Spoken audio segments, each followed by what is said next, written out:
라고 하는 제목으로 하나님의 말씀을 전하도록 하겠습니다. 여러분, 지난 월요일자, 그러니까 22일자 4대 일간지 중에 한 신문을 제가 받아보고 있는데, 아파트 현관문을 넣으면서 이제 밤사이에 던져진 그 신문을 바로 보게 되었습니다. 집으려고 하니까 바로 일면 기사에 나와 있기 때문에 눈에 바로 들어오는데요. 거기에 보니까 오늘날을 일컬어서 초연결사회 그리고 초연결시대라고 그렇게 표현을 하고 있었습니다. 왜냐하면 인공지능의 발달과 더불어서 온갖 다양한 매체들, SNS를 통하여서 발달과 더불어 또 너무 많이 범람하고 있잖아요. 그래서 많은 사람과 수많은 정보를 주고받고 있습니다. 그리고 이를 처리할 수가 또 있기 때문에 있는 것이죠. 그래서 이제 여러 다양한 채널과 여러 SNS, 인공지능, 그래서 많은 사람들을 접하고 그들의 생각을 공유하기도 합니다만은, 그러나 그러면서 또 역설적으로 그 신문에는 뭐라고 또 말하고 있느냐, 기사를 이어가고 있느냐 할 때에, 그렇기 때문에 바로 오늘날을 또한 어떤 사회라고 하느냐, 바로 관계 빈곤 사회이다라고 그렇게 말을 하고 있습니다. 우리가 이제 예전에 그죠? 1950년대에 우리가 이제 그 말이 나왔던 옛날 데이비드 리브만인가요? 사회학자의 대중 속의 군중 속의 고독, 대중 속의 고독이라고 하는 그 말이 생각이 나지 않습니까? 그래서 그걸 보면서 참 역사는, 문명은 발달하지만은 역사는 돌고 도는구나 하는 것을 다시 한 번 더 깨닫게 되어진 것이죠. 이렇듯 여러분, 초연결사회, 그죠? 서로 모든 것이 연결되어 가지고 다양한 이들과 더불어서 많은 정보와 일을 처리하고 있는데, 그러나 이 모순적인 모습, 즉 관계 빈곤 사회이다라고 하는 것, 이러한 가운데에 많은 사람들이요, 어떤 일을 겪게 되어지느냐, 우울감을 호소하고 고립감과 고독감을 호소하며 느끼며 살아가는 이들이 갈수록 많아지고 있다라고 하는 기사를 그렇게 내고 있었습니다. 여러분, 사실 이러한 이제 급속한 정말 초연결 시대, 정보 시대에 이러한 급속하게 또 우울감을, 관계 빈곤을 느끼면서 살 수밖에 없는 이 모순된 모습이 나타나는 이유가 무엇인가 할 때에는요, 비록 사람들이 온갖 카톡이나 그리고 이제 인터넷 매체들과 소통을 하고는 있지만은, 정작 사람과 사람과의 관계의 만남, 정서적인 공감이 점점 사라지고 또 사람 만나기도 싫어지는 가운데에 더 거기에 매달리죠. 게임에 매달리기도 하고 카톡에 매달리기도 하고 SNS 여러 자기의 소셜미디어에 매달리기도 하는 겁니다. 그러다 보니까 오히려 많은 사람과 소통을 하여서 많은 정서적인 공감을 불러일으키고 정서적으로 안정이 되고 영적으로 건강성을 오히려 더 발전이 될 것 같은데, 건강성이, 영적인 건강성, 영성이나 그리고 정서적인 어떠한 안정감이 오히려 더 사라지더라라고 하는 것이죠. 사람을 더 만나기 싫어하게 되어지고 더욱더 그러한 현상이 일어나는데, 여기에 대하여서 그 신문에는요, 결정적으로 이것을 더 골이 깊게 만들고 이러한 우울감과 고립감, 즉 관계 빈곤 사회로 더 깊게 빠져들게 한 결정적인 이유, 하나의 계기가 뭐냐? 코로나로 인한 사회적 거리두기로 인하여서 그때부터 이러한 현상이 더 심화되어졌다. 더 많은 사람들이 관계 빈곤감을 느끼면서 우울감과 고립감과 고독 속에서 살아가고 그렇게 우울감을 호소하는 이들이 많아지고 있다고 하는 것이죠. 그래서 가장 최근에 그 통계로 나오는데, 그러니까 이게 공식적인 것이니까 아무래도 비공식적인 것은 우리가 통계에 잡히지 않는 면도 있겠죠. 어쨌든 우울감을 호소하는, 고립감을 호소하는 이들이 전 국민의 21.2%가 된다. 실제로는 한 30%로 볼 수 있는 겁니다. 왜? 이건 뭐 공식적으로 통계에 잡히는 것이 있고 이걸 또 마음에 묻어두고 밝히지 않는 분들도 많이 있기 때문에 그런 것이죠. 그러나 여러분 21.2% 공식적으로 드러난 것만 해도 굉장한 것 아닙니까? 10명 중에 2명이 넘는다라고 하는 말씀인 것이죠. 여러분 우리가 어려움을 겪고 지금은 사실 굉장한 어려운 시기를 겪고 있습니다. 그 정보를 빨리 따라잡아야만 하고 따라잡으려고 하다 보니까 서로 간의 정서적인 공감을 불러일으킬 만한 여유가 없습니다. 그런가 하면 영적인 영성이 없이는 결코 우리 인간은 살 수가 없는데 영성이 메말라가고 정보의 지식만 가득해지니 이 사람은 주의 생명으로 정말 호흡을 하는 존재, 내 안에 있는 내 영과 성령의 영이 함께 합해져야만 우리가 강건한 삶을 살 수가 있는데 점점 더 내 안에 자존감은 사라지고 내가 뭐하러 사나라고 하는 그런 인생의 허무감이 스며들면서 바로 허무주의가 더욱더 이게 나타나고 깊어진다라고 하는 말씀입니다. 여러분 오늘날 우리 인생에는요 어두운 밤이 누구에게나 찾아올 수밖에 없습니다. 그런데 그때 가장 필요한 것이 무엇일까? 우리는 때로 우리가 먹고 살기 위해서 돈을 필요로 하죠. 돈이 필요하지 않는 사람은 아무도 없습니다. 정말로 물질이 있어야 우리가 안정된 마음, 안정된 생활을 할 수 있는 것은 분명하죠. 그래서 항상 인생에게 있어서 가장 필요한 것 중에 하면은 계속 5위 안에 드는 것, 그것도 3위 안에 드는 것 중에 하나가 물질입니다. 돈, 이게 물질이죠. 그리고 이제 뭐 명예일까? 명예도 중요하겠습니다만 그러나 그 명예는 그렇게 이게 순위 안에 들지가 않더라고요. 자, 그러면 이 물질과 더불어서 다른 여러 가지가 또한 있는데 그러나 이 중에서 한 가지 우리에게 정말로 필요한 것이 무엇일까? 인생에 있어서 정말로 가장 중요한 것 중에 세상에 또한 심리학자들이 말하기를 우리에게 곁에 있어주는 진정한 친구가 필요하다. 그 말을 하고 있습니다. 여러분 오늘 본문 욥기 2장 11절에서 13절의 말씀은요. 욥의 세 친구에 대해서 말씀을 하고 있는데 그들은요. 정말 욥과 오랜 아마 벗이었습니다. 오랜 동무들이었죠. 이들이 찾아오고 함께 울고 함께 앉아 얘기를 해주고 있는 이 말씀을 전해주고 있습니다. 오늘 이 말씀을 통해서 하나님은 욥의 세 친구들의 세 가지 특징을 들려주는 가운데에 우리들의 모습은 과연 어떠할까? 내 주변의 모습은 어떠할까를 살펴보기를 원하고 계시는 것이죠. 이들은 먼저 찾아가는 친구들이었다고 하는 겁니다. 욥에 있어서 정말 먼저 찾아와 주는 친구가 이 세 사람이다라고 하는 것.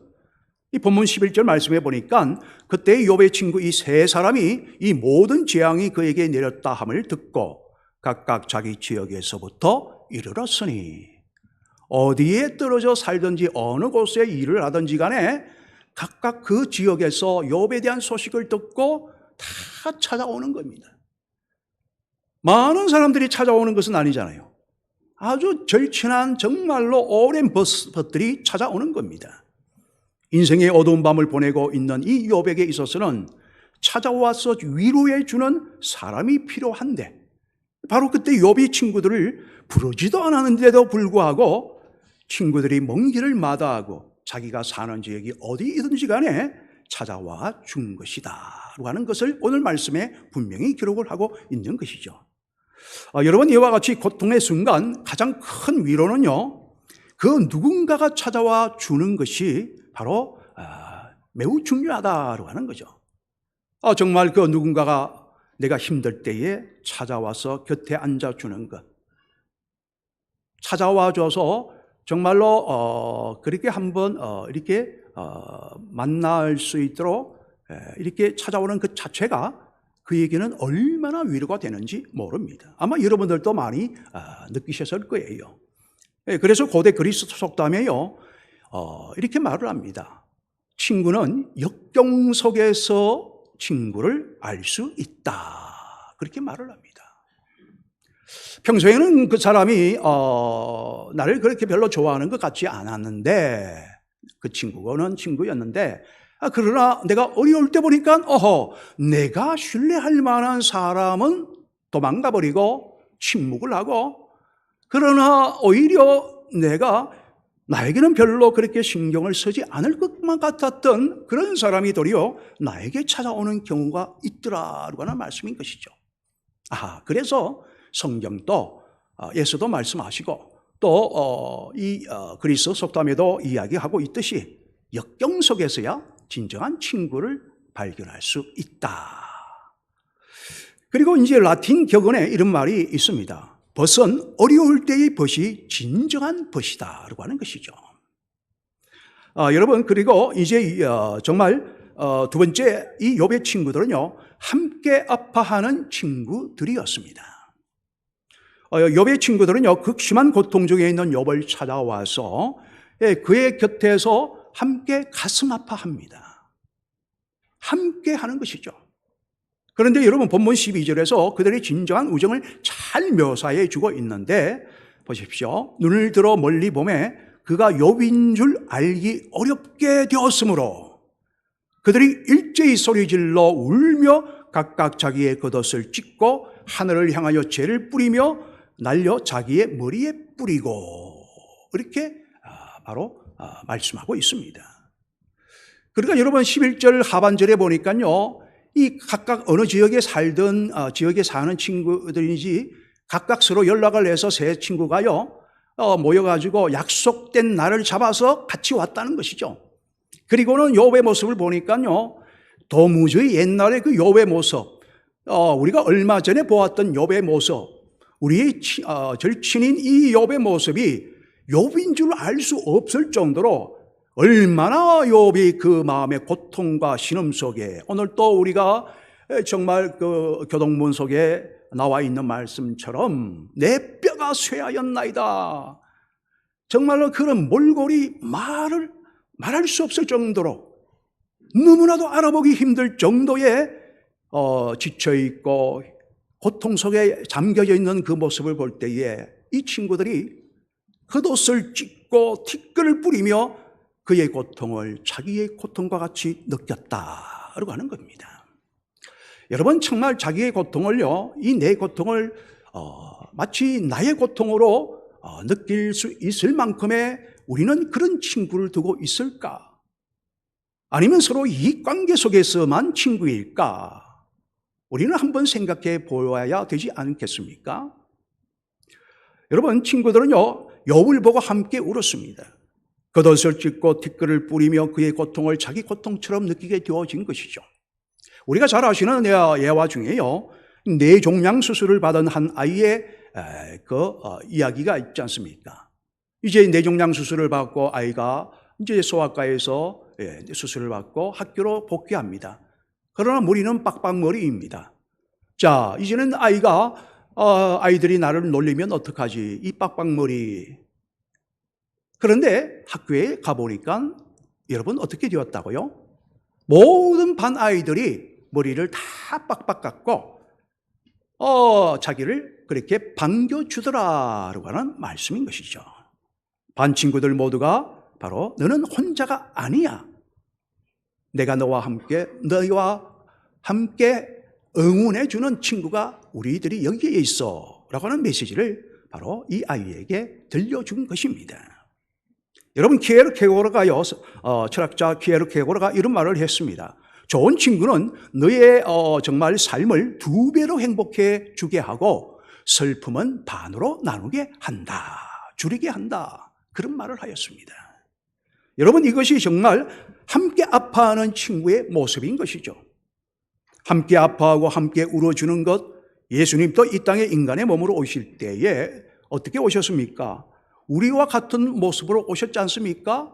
이 성육신 사건 자체가요, 정말 우리와 함께 아파하시기 위해서는 자기의 하나님의 동등된 신분을 버리고 인간의 몸으로 오실 수밖에 없는 거예요. 그래야만 우리의 아픔을 이해하는 인간으로 오셔야만 이해할 수가 있기 때문에 우리가 위로를 받을 수 있다고 하는 말씀인 것이죠. 그러기 위해서 성육신 사건이 얼마나 대단한 사건인가를 우리는 알 수가 있는 것입니다. 하나님의 그 신분을 버리고 동등됨을 버리시고 낮은 자의 몸으로 인간의 몸으로 오셨다. 그러니까 우리 예수님은요, 바로 이제 모든 그 어떠한 죄를 지었든지 죄인이든 죄인이 아니든 어떠한 사람이든 모든 사람들을 다 하나님의 이 형상으로 지음받은 존재들이기 때문에 항상 인간의 그 모두를 위하여 직접 찾아오시고 우리와 함께 주시고 우리의 고통을 아시는 가운데에 그래서 그 어떤 살인자라도 그들의 죄를 사해 주려고 그들과 함께 그들을 위해서 기도하시는 가운데에 복음을 전하시면서 우리의 친구가 되어 주셨다라고 하는 말씀인 것입니다. 예수님을 진정한 친구로 받아들인 자는 구원을 받았지만은 그러나 그렇지 못한 자는 구원을 받지 못했을 뿐이지 우리를 향하신 하나님의 사랑, 우리를 향하신 하나님의 우리의 친구 되심은 변함이 없다라고 하는 말씀인 것이죠. 여러분, 그래서 우리가 똑같은 인간의 몸을 가지고 고난의 삶을 사시는 가운데에 우리를 불쌍히 여겨 주신 것입니다. 그래서 때로는요, 심한 통곡으로 함께 우시기도 하셨지 않습니까? 예루살렘을 바라보면서 또 이제 예수님이 십자가에서 달려 죽으셔야 된다라고 하는 그 얘기를 할 때에 예수님이 도리어 제자들을 향하여서 정말 너희의 딸들을 위하여 기도하라. 오히려 더 걱정해 주시는 것이죠. 우리의 아픔을 함께 하시고 또 친히 우리의 모든 그것에서 채찍질을 맞으시고 십자가로 직접 느끼셨던 것이죠. 그래서 우리의 모든 고통은, 우리의 모든 아픔은, 우리의 간절함의 마음에 정말로 크고 작은 문제들은 주님이 다 이미 알고 계신다고 하는 것. 그리고 그러한 고통이 어떤 고통인지를 다 느끼셨다고 하는 사실을 우리가 알 수가 있는 것이고 그 사실을 믿음으로 주님을 우리의 친구로 받아들여야 되는 것입니다. 그래서 우리가 이제 진정한 나의 친구, 내 진정 사모하는 친구가 되시니 바로 구주 예수라. 이 찬송가 88장에도 나오지 않습니까? 내 진정 사모하는 친구가 되시는 구주 예수님은 아름다워라. 바로 이제 우리의 진정한 친구가 되어주시는 것이죠. 남들은 알아주지 못할지라도 주님은 끝까지 우리를 포기하지 아니하시고 남들은 손가락질을 하더라도 우리 주님은 끝까지를 우리를 참아 주시고 기다려 주시는 가운데에 끊임없는 손을 내밀고 우리의 고통을 이해하고 계속해서 사랑의 복음을 들려주고 계시는 것입니다. 마태복음 14장 14절로 예수께서 나오사 큰 무리를 보시고 불쌍히 여기사 그 중에 있는 병자를 고쳐 주시니라 이렇게 말씀하고 있습니다. 여러분, 예수님은요 치유하러 오신 분이죠. 회복케 하러 오신 분입니다. 이 죄로 인하여 질병이 왔고 그러니까 병든 자, 지난번에도 말씀드린 것처럼 병든 자에게 의원이 필요하다. 그러니까 주님은 치유자요 의원으로서 이 모든 병자, 그가 죄가 있는 자이든 없는 자이든 그가 정말 그런 것을 구분하지 아니하시고 긍휼히 여기시는 마음, 불쌍히 여기시는 마음, 민망히 여기시는 마음, 바로 그렇게 여기서 그 중에 있는 병자를 고쳐 주셨다라고 하는 말씀인 겁니다. 이처럼 진정한 친구는요 함께 아파하고 고통을 같이 나누는 관계인 것이죠. 여러분, 그렇기 때문에 우리가 친구가요 많으면 좋겠지만은요 우리가 대중 속에 서두에 말씀을 드린 대로 대중 속의 고독이라고 또 관계 빈곤 사회라고요 우리가 그러면 많은 사람들을, 우리 친구들을 사귀어 놓아야 되겠구나. 그런데 여러분, 많은 사람을 사귀어 놓는 것이 중요한 것이 아니라 내가 정말 힘들어하고 내가 위기에 처해 있을 때에 정말 나를 도와줄 수 있고 나와 함께하고 찾아줄 수 있는 자가 누구인가? 그 한두 사람이면 족하다.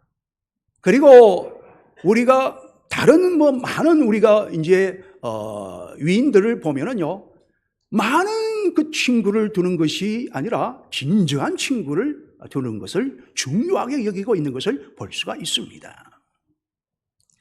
그리고 이 욥의 세 친구들은요, 위로하는 친구들이었다라고 하는 말씀이죠. 13절 말씀을 보시면요, 밤낮 7일 동안 그와 함께 땅에 앉았으나 욥의 고통이 심함을 보므로 그에게 한마디도 말하는 자가 없었더라. 욥의 친구들은요, 말하지 않았습니다. 그저 곁에 앉아 있어 주는 것이 그들이 할 수 있는 위로였습니다. 그러니까 7일 동안 왜? 그 몰골을 보고, 그리고 10 아들, 딸들 다 잃어버리고, 재산을 한껏 싹 쓸어가 버리시고, 어떻게 말을 해 주겠습니까? 여러분, 우리는요, 위로한답시고, 우리가 말을 다가가서 아무렇게나 함부로 말을 하면 안 됩니다. 우리가 정말 어떤 말로 위로해 줄 수 없다면요, 그냥 함께 해 주는 것만으로도 위로 자체가 되는 거예요. 괜히 우리가 말을 해서 도리어 그 상처에다가 더 깊이 상처를 정말로 깊게 만들어버리는, 오히려 더 그를 무너뜨리는 그런 말을 할 수 있을 수가 있기 때문에 그런 겁니다. 이 동양격언에 이런 말이 있습니다. 벗은 가까이 있을 때에 빛이 난다. 이 말의 뜻이 무엇인가? 그게 이제 해석을 달아놓았는데요. 친구가 곁에 있어 주는 것 자체가 가장 큰 가치이다라고 하는 의미이다라고 적혀져 있었습니다. 여러분, 이와 같이 천마디 만마디의 말보다도요, 때로는 그저 조용히 함께 있어 주는 것이 큰 위로가 되기도 하는 것입니다. 바로 욥의 세 친구는요, 욥의 모습을 보면서 할 말을 잃어버렸습니다. 무슨 말로 위로하겠습니까? 겉옷을 찢고 울면서 죄를 그죠? 머리에 뿌리고 찾아가고 함께하고, 이들은 침묵의 시간을 7일 동안 가졌다고 하는 말씀이죠. 이런 욥의 세 친구보다 그런데 여러분, 더 소중한 친구가 우리에게 있습니다. 이들도 대단한데, 그러나 이들도 정말로 중요하지만은, 그러나 인간인지라 우리가 가장 최우선시해야 할 친구가 있습니다. 바로 우리를 찾아주시고 지금도 우리의 아픔을 이해하시는 가운데에 함께 아파하시고 우리 곁에 항상 계셔서 우리를 말없이 눈물로 위로해 주시는 우리 인생에서 가장 완전하고 진정한 친구는 누구인가? 바로 예수 그리스도이시다. 내 친구 되시는, 내 진정 사모하는 내 친구 되시는 예수 그리스도, 주님이 우리의 친구가 되사 우리를 항상 찾아오신다. 항상 우리와 함께하고 계시다. 항상 우리를 위로해 주신다. 성령이, 예수의 영이신 성령이 말할 수 없는 탄식으로 오늘 우리를 위하여 하나님께 우리가 빌 바를 알지 못하나 대신 기도해 주신다. 기도해 주고 계시는 거예요. 우리의 고통을 함께 아파하시는 겁니다.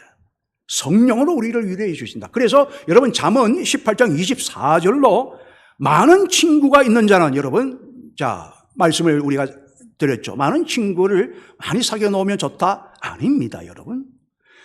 보시면 잠언 18장 24절에 분명히 기록해 놓기를, 하나님은 많은 친구가 있는 자는 해를 당하게 되거니와,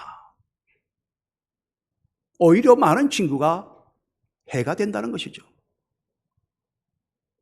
그리고 심리학자들은 말을 합니다. 더욱더 노년에 갈수록 친구의 수를 줄여라. 정말 만날 만한 진정한 친구를 사귀어라. 그렇게 말을 하고 있습니다.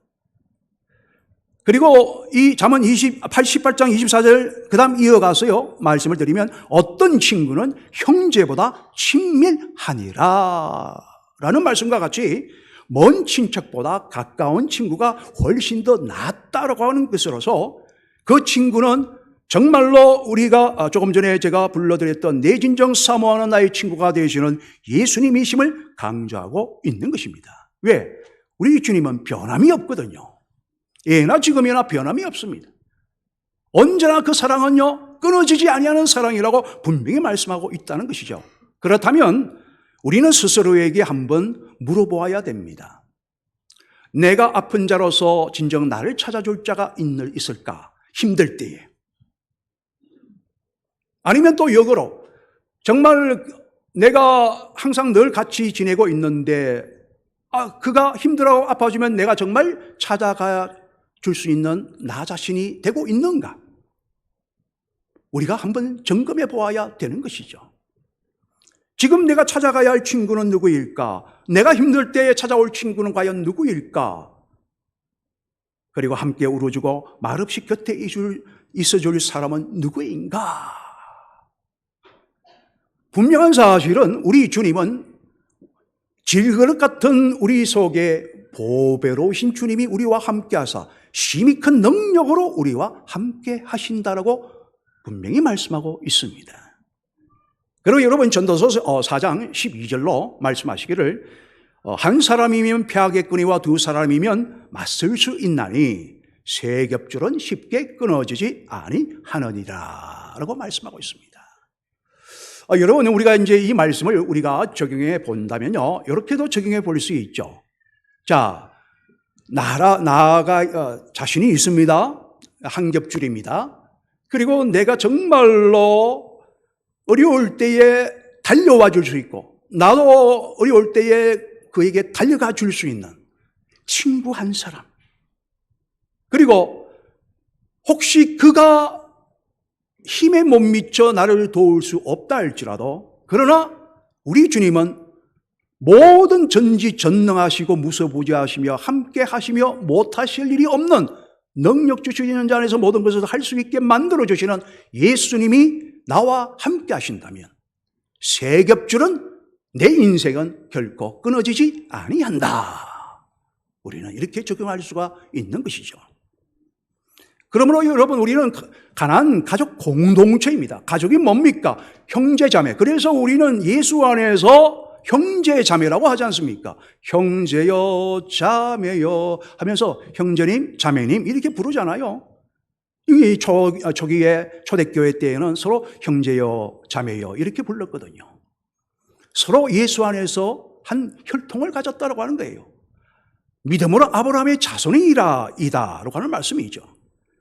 그래서 우리가 이런 마음으로 나아간다면, 예수님의 이름으로 마음을 모아서 함께 나아간다면, 오늘 우리 장로님처럼 우리가 더욱더 이 가난한 가족 공동체가 정말 나누고 함께하고 찾아가고, 그래서 우리가 더욱더 알고 교회와 같이 정말로 우리가 놀라운 힘을, 진리의 영이신 성령님이 주시는 놀라운 힘을 우리 모두가 경험하게 되어질 것이다 라고 하는 말씀인 것입니다. 더욱더 발돋움하게 되어지는 거죠. 그럼 크게 성장을 하며 할 수 있게 했다는 말인가? 그것은 하나님께 달렸지만은 분명한 사실은, 여러분, 우리가 오늘부터 우리도 예수님처럼 서로에게 참된 친구가 되어보기로 다짐해 보기를 원하며, 그래서 찾아가고 우리가 서로 성도 간에 함께하고 서로 위로해 줄 수 있는 서로가 되어준다면 우리는 알곡 성도가 되어지는 것이죠. 그리고 우리의 교회는 더욱더 알곡 교회로서 그 어떠한 거대한 교회보다도 외형적으로 그 어떤 것도 우리를 침범할 수 없고 어떤 힘으로도 우리를 깨부술 수 없는 우리 가난한 가족 공동체요, 가난한 교회요, 알곡 교회가 될 수 있다고 하는 사실인 것입니다. 우리의 삶을 풍성케 하시기 위해서 주님은 오셨습니다. 가난한 자로 부욕케 하시고 병든 자를 치유하시기 위해서 오셨습니다.